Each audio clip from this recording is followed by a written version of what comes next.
T twenty বিশ্বকাপে ভারতের কাছে ম্যাচ হারার কারণে পাকিস্তান ক্রিকেট দল থেকে বাদ পড়তে যাচ্ছে, বা একটু সহজ ভাষায় বলতে গেলে পাকিস্তানের নেক্সট যে ম্যাচ সেই একাদশ থেকে বাদ পড়তে যাচ্ছে ব্যাটসম্যান বাবর আজম এবং ফাস্ট বোলার শাহিন শাহ আফ্রিদি।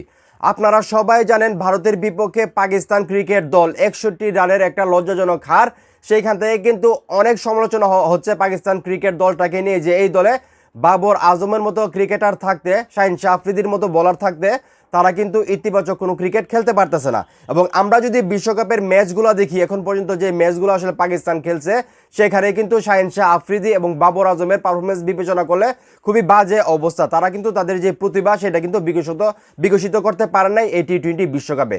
সেইখান থেকে এখন ধারণা করা হচ্ছে সামনে যে ম্যাচ পাকিস্তানের নামিবিয়ার সঙ্গে টি-20 বিশ্বকাপে, সেই একাদশ থেকে আসলে বাদ পড়তে যাচ্ছে পাকিস্তানের ব্যাটসম্যান বাবর আজম এবং ফাস্ট বোলার শাহিন শাহ আফ্রিদি। তো এখানে বলা হচ্ছে প্রেস ট্রাস্ট অফ ইন্ডিয়ার সূত্র মতে ভারতের বিপক্ষে হারের পর একাদশে পরিবর্তন আনতে যাচ্ছে পাকিস্তান। নামিবিয়ার বিপক্ষে ম্যাচে বাবর আজম ও শাহিন শাহ আফ্রিদিকে বিশ্রাম দিয়ে সালমান মির্জা, নাসিম শাহ এবং ফখর জামানকে একাদশে নেওয়ার সম্ভাবনা রয়েছে। মানে বাবর আজম এবং শাহিন শাহ আফ্রিদির জায়গায় আসলে সালমান মির্জা এবং নাসিম শাহকে সুযোগ দেওয়া হবে, যেহেতু আসলে তাদের পারফরমেন্স বলার মতো এরকম কোনো কিছুই না। তো নেক্সট যে খেলোয়াড়গুলোকে আসলে সুযোগ দেওয়া হবে, তারা যদি ভালো পারফরমেন্স করতে পারে এবং পাকিস্তান যদি নামিবিয়ার বিপক্ষে জিততে পারে, তো সুপার 8-এ কিন্তু তাদের আরও কঠিন আসলে প্রতিপক্ষ পড়বে। সেই জন্য কিন্তু তারা দলটাকে নতুন করে গুছাতে হবে।